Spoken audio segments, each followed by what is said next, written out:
nem tudo pode ser dito, a gente recebe muita informação, mas tem coisas que são muito delicadas de dizer, que aí já dizem respeito à honra do atleta, a questão social, familiar dele, o comportamento dentro do grupo, que a gente não tem prova, digamos assim. Não pode provar, né? Se o cara tá... o Mano estava bebendo ontem à noite ali no... né? Jogador de futebol. É mentira. Olha, eu não vi, né? Até não estou duvidando da fonte, mas é o tipo de coisa que se eu não ver, eu não posso dizer.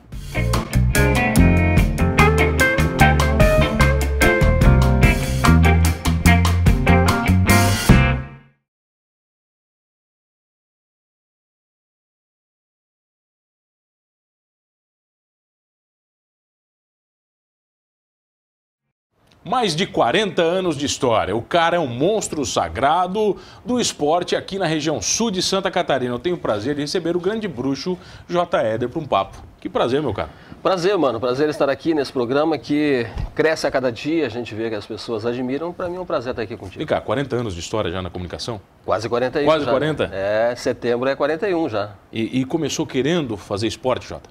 Era uma paixão já ou não? Era uma paixão desde criança. Eu me envolvo com futebol, assim, até onde a memória alcança, desde 5, 6 anos de idade. O cabelinho branco já está denunciando, né? Já está denunciando. Vai. Desde 5, 6 anos de idade eu era mascote de time de futebol, onde meu pai jogava, depois treinou lá em Cruz Alta, no Rio Grande do Sul. E depois eu fui crescendo e acompanhando de outra forma, né? Como torcedor, eu fui fazendo crônicas esportivas por minha vontade, e uma dessas crônicas, uma vez, foi parar num jornal, levada pelo meu pai. Eu fazia em casa, na máquina de escrever, que eu tinha ganho do pai, e uma dessas crônicas parou no jornal e o responsável pela página esportiva publicou uma crônica que eu tinha feito de um jogo, né? E mais adiante esse cara foi demitido e eu acabei assumindo o lugar dele. Então, mas te chamaram, te ligaram? 18 anos me ligaram na hora, a primeira opção. Então comecei assim, né? Como mascotinho, depois fui brincando de jogar botão, narrando, né? O joguinho do futebol de mesa. Ô, Jota, mas você fala de jornal de 35, 40 anos atrás. Era um mundo muito diferente. É, bem diferente. É bem diferente. Eu tive o prazer e a sorte de trabalhar num dos jornais que era um dos melhores jornais do interior do estado, no Rio Grande do Sul, na época, em 78. O Diário Serrano de Cruz Alta, que é a minha terra natal. A cidade é grande? A cidade ela tem hoje 80 mil habitantes. Era para ter mais. Cruz Alta chegou num ponto de crescimento que parou e aí começou a dar uma encolhida. Porque as pessoas começaram a sair, dependia muito da agricultura, da rede ferroviária que fechou, né, diminuiu o seu tamanho, enfim, foi vendida. Dependia muito da agricultura e a agricultura também teve alguns anos de pouca produção, o comércio sofreu com isso, as indústrias também fecharam, enfim. Então a cidade ela cresceu até um ponto e depois deu uma recolhida. E hoje, infelizmente, Cruz Alta, com 80 mil habitantes, hoje era para ter mais de 150, 200 talvez, uma cidade também. Naquela época, um jornal de uma cidade, imagino que ela devia ter o quê? 30, 40 mil habitantes? Não, na época tinha mais. Tinha mais 78 já? Tinha mais já, tinha mais uns Era um jornal de grande representatividade. Era porque eram poucos jornais no interior naquela época, né? Nos anos 70 eram poucas as cidades que tinham jornais. Porque era um jornal muito antigo, né? De 1938, se não me engano. Então ele já tinha o seu nome, a sua história, a sua quilometragem. E tinha muito nome na cidade e na região. Aí depois foram surgindo, claro, muitos outros veículos de comunicação e aí também... Mas você foi trabalhando em todos ou não? Foi se misturando nos outros veículos?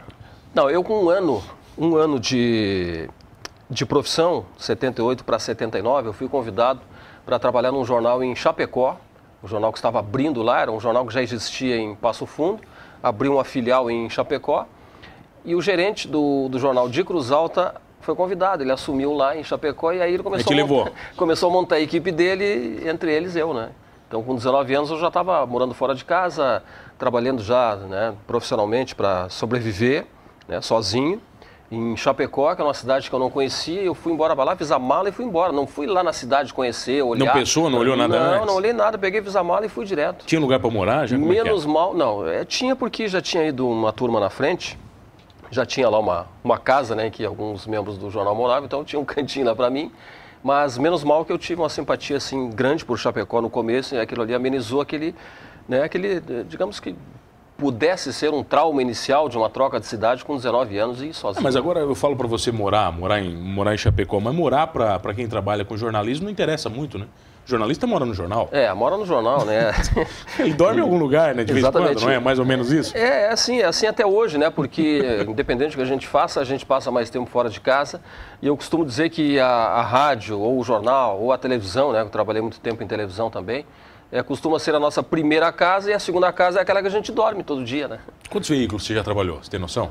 Trabalhei veículos, jornais, foram 2, 3 lá em Cruz Alta, 4, 5, 6 jornais, emissoras de rádio em Cruz Alta 2, aqui 2, 3, 5 em Pelotas, 5 emissoras de rádio, 6 jornais e 2 emissoras de televisão. Agora, um profissional, quando ele fica muito tempo num veículo, ele acaba virando sinônimo do próprio veículo. Ele e o veículo se misturam. Quando é que você sabe que chega o momento de sair do veículo? Eu passei 19 anos na RBS TV no Rio Grande do Sul, né? Só que não foram 19 anos numa cidade só. A RBS tem emissoras em 11 cidades do interior e mais a emissora sede, que é em Porto Alegre. Então eu trabalhei em Cruz Alta, Santa Rosa, Pelotas e Rio Grande. Então 3 anos numa, 4 na outra, 3 na outra, 1 na outra, 2 e ia girando, né? Porque eu era uma pessoa disponível para transferências, que a emissora tinha um grupo lá de pessoas disponíveis para transferências. Outros não, outros ficavam 20, 30 anos na mesma cidade. E eu era disponível para transferências porque eu gostava de a cada 4, 5 anos assim, dar uma mudada. Uma mudada, uma renovada no ambiente, tu se vê diante de um outro desafio. E quando eu saí da RBS TV, eu tinha isso aí que tu falou, na cara da RBS TV. Aqui em Criciúma, por exemplo, antes da Rádio Som Maior, que eu estou agora, eu passei 8 anos na Rádio Eldorado. Né?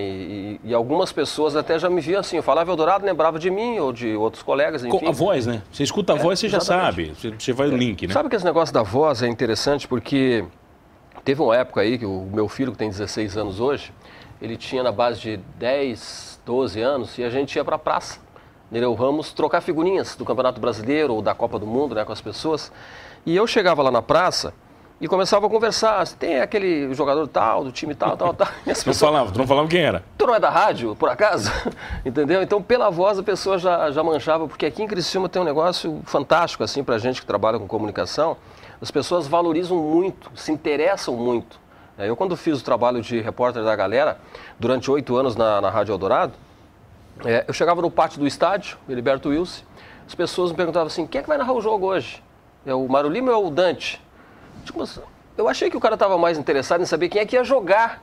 Não, ele queria saber ele quer saber quem é que vai narrar o jogo. Da equipe esportiva, era melhor. Então, é para te ver a valorização que as pessoas dão aos meios de comunicação, especialmente ao rádio aqui em Criciúma. E o que mudou daquela época, de 40 anos atrás para agora, na crônica, na crítica esportiva?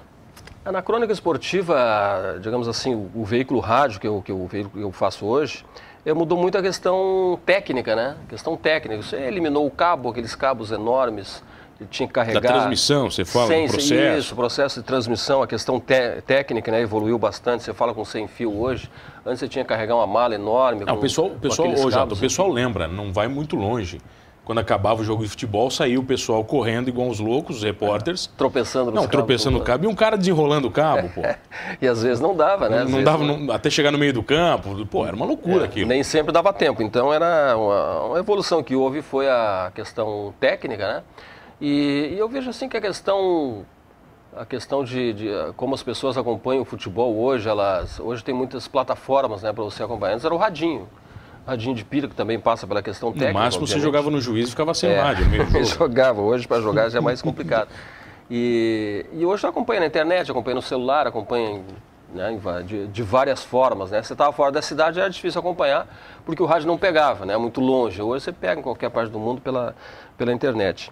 E a questão das equipes de futebol, você tinha sempre uma equipe completa nos jogos, né? Dentro e fora de casa. Era um repórter, 2 repórteres, um narrador, um comentarista. Hoje, fora de casa, às vezes vai só o repórter. Né? As emissoras daqui estão conseguindo mandar repórter e narrador, porque tem os jogos todos transmitidos em televisão, aí o comentarista fica em casa, né? Na maioria das vezes. Mais tranquilo. Mais tranquilo. Então, isso mudou um pouco essa relação, né? Mas eu acho que o rádio, ele passou, por todas as transformações que passou, principalmente as técnicas, e vendo crescer cada vez mais e aumentar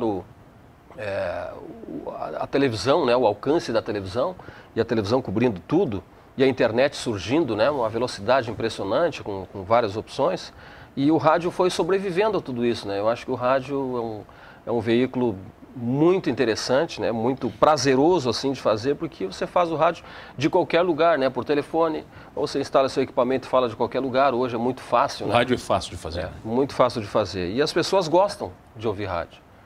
Então a televisão faz o seu trabalho brilhante. E você, como profissional, como é que você entendeu o avanço tecnológico?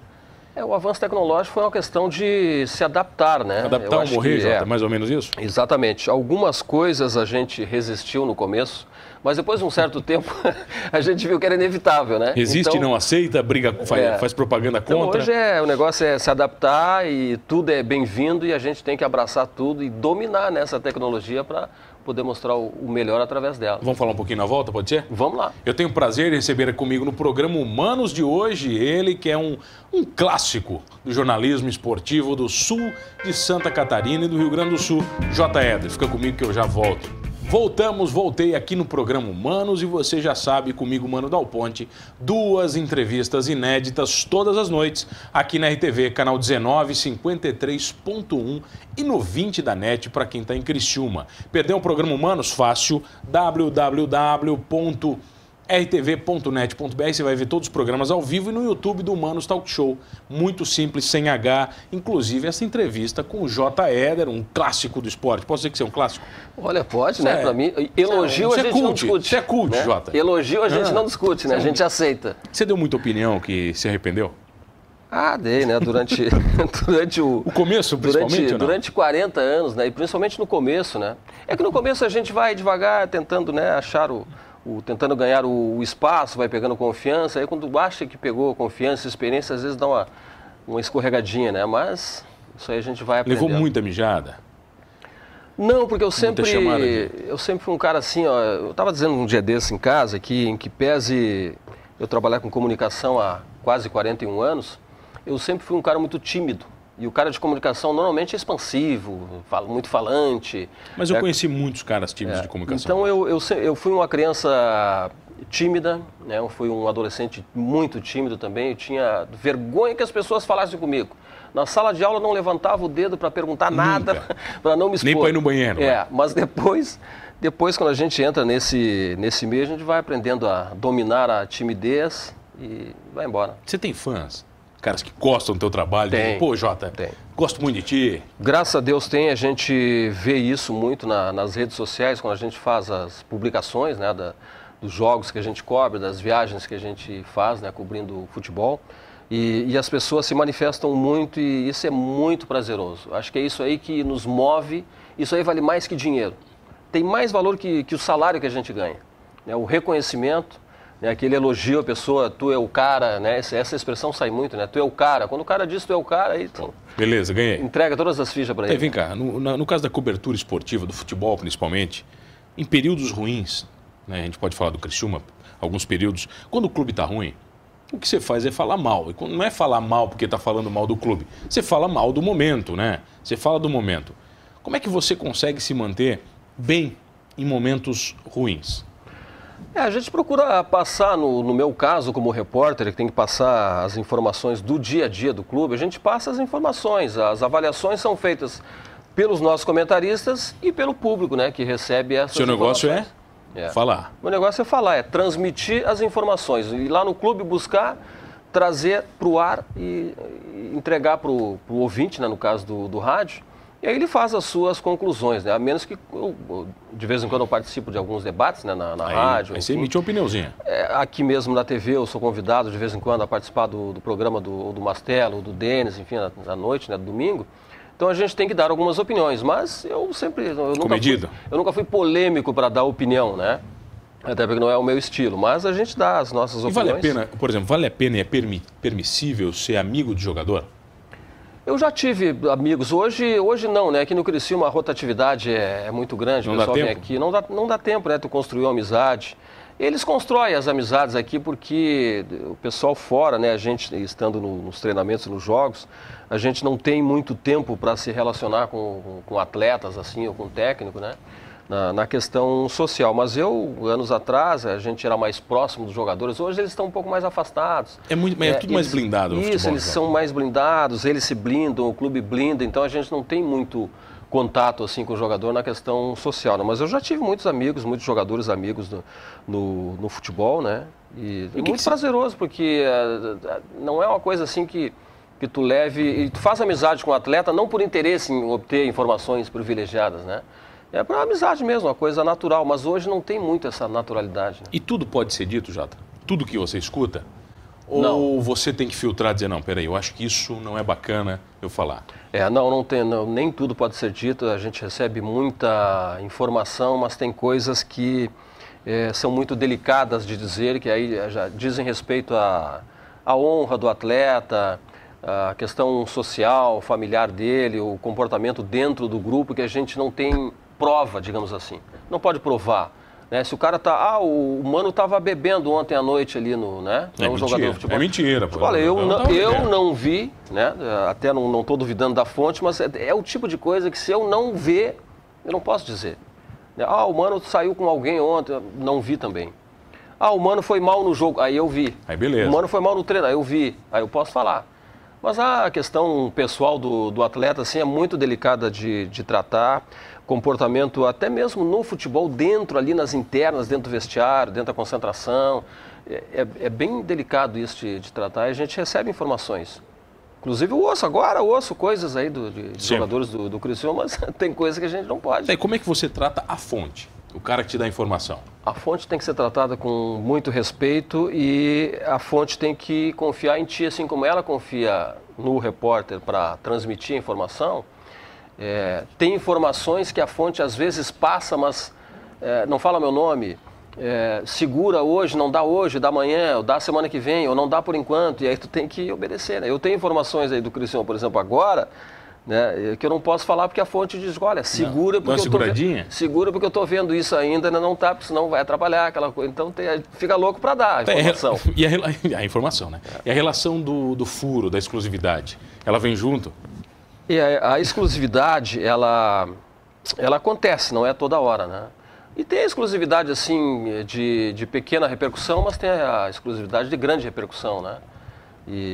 Então, tu tem que tratar bem as tuas fontes, dar atenção para as fontes, né? Quando ela te passa informações, e tu tem que crer na fonte, né? Se não acreditar na fonte... Mas a fonte, às vezes, pode passar informação para mais de um comunicador?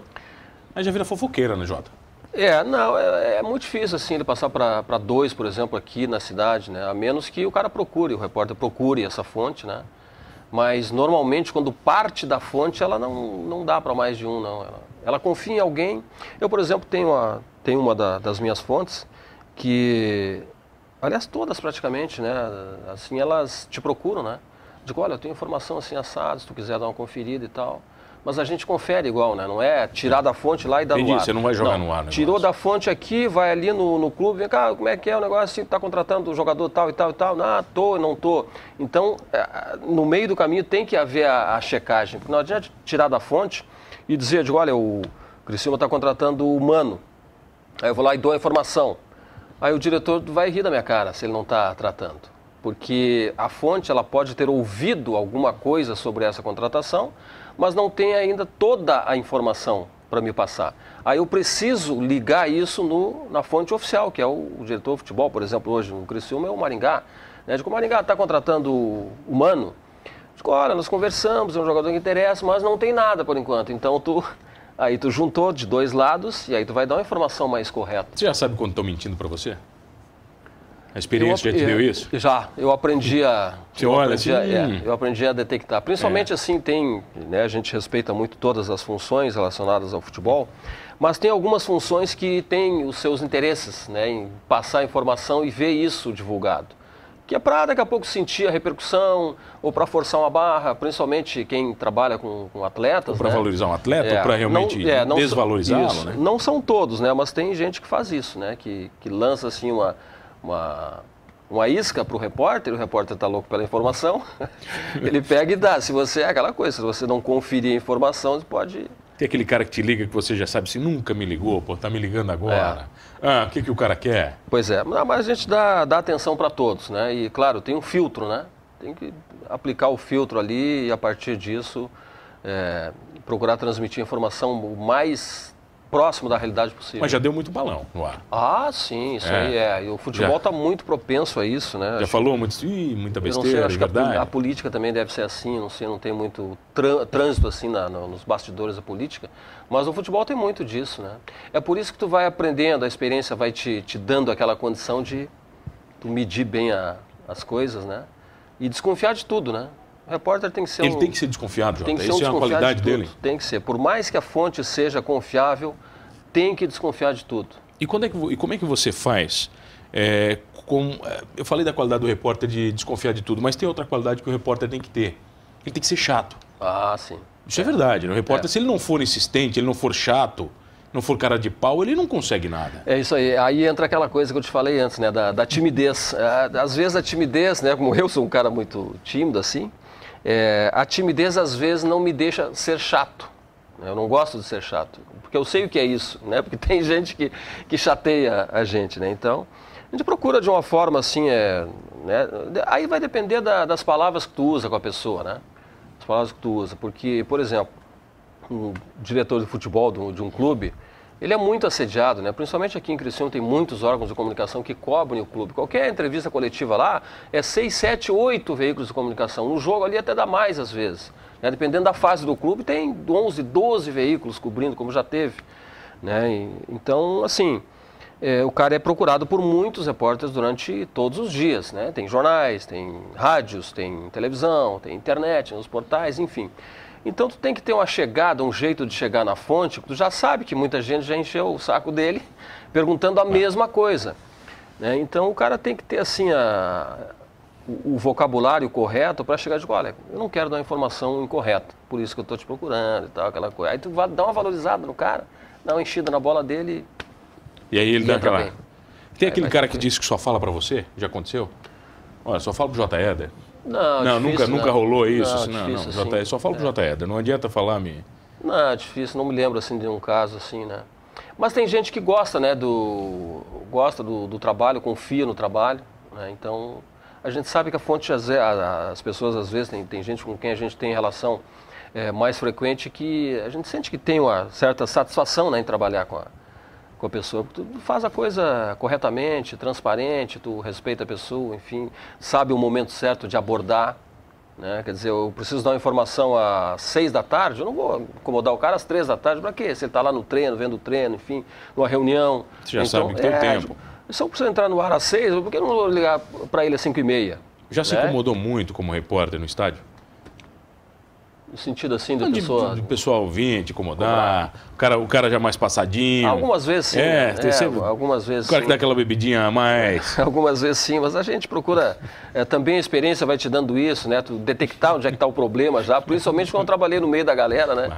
Então, eu trabalhei 8 anos no meio da galera aqui, não foi por acaso, né? Então eu comecei e fui muito bem recebido. As pessoas respeitam muito aqui, né? Eu acho que aqui o pessoal respeita muito, até porque gosta muito de rádio. Tem um ou outro que, né, as pessoas não gostam, um veículo ou outro que não gosta, mas enfim, respeito, né? Pelo menos isso. Bom, tá acabando, eu quero que você fale um pouquinho do Timaço, vai. O Timaço é um novo projeto, diferente. Isso, o Timaço é um projeto novo, diferente da Rádio Som Maior, que surgiu a partir da disponibilidade no mercado de J. Éder, de Mário Lima, de João Nassif, que já estava na rádio, mas em termos de jornada esportiva não estava trabalhando, o Denis Luciano também. E depois nós agregamos o J. Del Fabro, o Marco Búrigo, enfim. Eu acho que todos nós temos a consciência que somos profissionais com a nossa qualidade, que as pessoas julgam, não quero dizer se tem mais ou menos, né? Tem a nossa qualidade, tem a nossa experiência e tem a nossa aceitação perante o público esportivo. É fácil fazer futebol com uma equipe boa? Com equipe boa é fácil, mas é uma responsabilidade muito grande, porque as pessoas esperam muito de uma equipe assim. E aí tu tem que... Caprichar, a gente capricha, mas aí tem que caprichar mais ainda, porque as pessoas estão esperando muito, né, tem uma expectativa grande. Era uma opção que estava faltando e que agora está atendendo a essa expectativa que as pessoas tinham, com todo respeito ao trabalho dos demais colegas das outras emissoras, mas a gente ouviu muito isso, que era uma opção que estava em aberto, estava faltando, e que agora tem, né, as pessoas podem optar, escutar uma ou outra, enfim. Bom, estava faltando você sentar no meu sofá de couro. Acabou, já terminou? Acabou, cara. Infelizmente não dá tempo pra Então vamos ter que voltar aqui o mês que vem. Mas não é, né? Repórter, jornalista, fala Mike, homem da cobra. Pois é, isso que eu sou tímido, né? Você é tímido. Imagina se não fosse, Jota. Obrigado pela presença. Valeu, meu querido. Que prazer receber você. Você já sabe, comigo, Mano Dal Ponte, 2 entrevistas inéditas todas as noites, como essa do J. Éder, grande bruxo, 40 anos de comunicação. Não tenho tudo isso, mas acho que eu chego lá. Beleza? E não esqueça de uma coisa, revelando a fonte ou não, somos todos humanos.